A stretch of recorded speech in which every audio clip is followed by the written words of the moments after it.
देखो बेटा, एक बात समझ लो, एक बात हमें यह समझना है कि आगामी जो भी परीक्षाएं हमारी लगी हुई है, तो जो सिलेक्शन है ना, इसे किनारे रख दो। अब हमें टॉप करना है। क्या करना है? टॉप करना है। ये मत भूलिएगा कि आप मेरे शेर हो, और मैं अपने सभी शेरों शेरनियों को एक बात क्लियर कर देना चाहता हूं कि अब हमें आगामी परीक्षाओं में सिलेक्शन के लिए नहीं, टॉप के लिए काम करना है। हमें टॉपर्स बनना है। और तो और हमारा नाम सिलेक्शन लिस्ट के साथ साथ अखबारों की सुर्खियों में होना चाहिए। अगर ये हम अपने दिमाग में सेट करके काम करेंगे तो एक बात समझ लीजिएगा, जो भी हमारी परीक्षाएं लगी हुई है 4 से 5 महीने के अंदर, उनमें हम सिलेक्शन जरूर ले लेंगे। लेकिन हमारा एक मकसद होना चाहिए आज के बाद कि हम सिलेक्शन नहीं, टॉप करेंगे। और हमारा नाम जो है सिलेक्शन लिस्ट के साथ साथ कहां पे होगा? अखबारों की सुर्खियों में। जो जो लोग आज आप पे हंस रहे हैं और ये कह रहे हैं कि तुमसे नहीं हो पाएगा, उन्हें हमें करके दिखाना है। सिर्फ सिलेक्शन लेने से हम जवाब नहीं दे पाएंगे। हमें उन्हें जवाब देना है। कैसे? उन्हें हमें जवाब देना है बेटा, अखबारों की सुर्खियों में आकर के।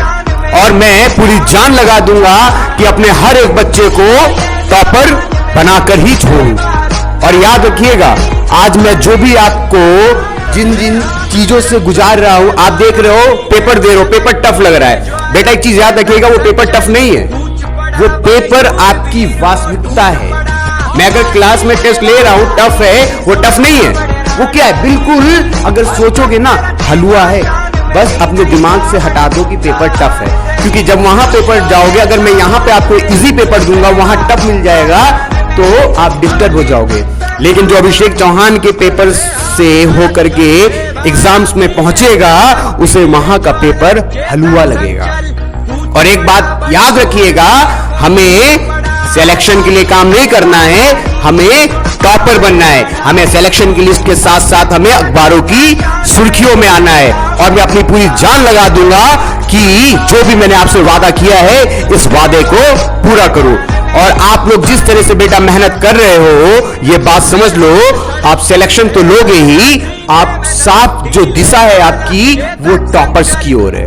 आई होप आपको चीजें जो क्लास में पढ़ाई जानी है समझ में आ रही होंगी। और मैं पूरा फोकस कर रहा हूं कि सिर्फ और सिर्फ जीएस का मेरा जो टारगेट है, वो सिलेबस कंप्लीट करवाना नहीं है। मेरा सिर्फ और सिर्फ एक ही टारगेट है, मैं जो पढ़ा रहा हूं वो सीधे आपके दिमाग में जाना चाहिए। तो अपने जो भी है उससे कभी भी ये मत बोलना कि आपको सिलेक्शन लेना है। आपको क्या बोलना है? आपको आपकी परीक्षा में टॉप करना है। और मैं प्रॉमिस करता हूं आप टॉप करोगे, क्योंकि हम जो मेहनत जिस लेवल की बेटा कर रहे हैं ना, हम और आप, याद रखिएगा, उस लेवल की मेहनत इस समय कोई नहीं कर रहा है।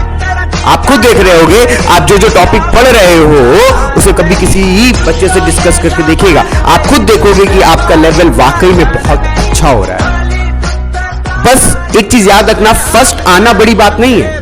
अगर आप अच्छे मार्क्स ला रहे हो तो बड़ी बात नहीं है। बच्चा मोटिवेट होता है, 15 दिन पढ़ता है और पढ़ाई बंद कर देता है। हमें इसको मेंटेन करना है। फर्स्ट आना बड़ी बात नहीं है, फर्स्ट पोजीशन को मेंटेन करके रखना बड़ी बात है। आप 4 महीने तक जो प्रोसेस चल रहा है हमारा पढ़ाई का, अगर 4 महीने तक ऐसे ही पढ़ाई करते रहोगे, और ऐसे ही जो आपका मैं लेवल खुद बढ़ा रहा हूं, आपने खुद देखा था और देख रहे हो, पहले आपका जो 15 नंबर का एग्जाम हो रहा है, जो टेस्ट में क्लास में ले रहा हूं, आपको मैंने टारगेट दिया 9 नंबर, अगले टेस्ट में टारगेट दिया 12 नंबर। और ऐसे ही जब 4-5 टेस्ट हो जाएंगे, फिर हम टारगेट सारे के सारे जितने मेरे बच्चे हैं, टारगेट रखेंगे 15 में से 15 स्कोर करना है।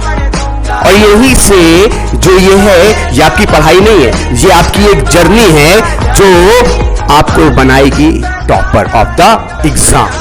क्या बनाएगी बेटा? Topper of the exam. तो अच्छे से जैसे पढ़ रहे हो वैसे ही पढ़ते रहो। और याद रखिएगा, बिल्कुल भी निराश मत होइएगा, क्योंकि मैं आपके साथ हूं। मैं अपनी पूरी जान लगा दूंगा एक एक बच्चे पे कि मेरा हर एक बच्चा टॉप करे। अच्छे से रहिए, अच्छे से मन लगाकर पढ़ाई करते रहिए। जय हिंद, जय भारत।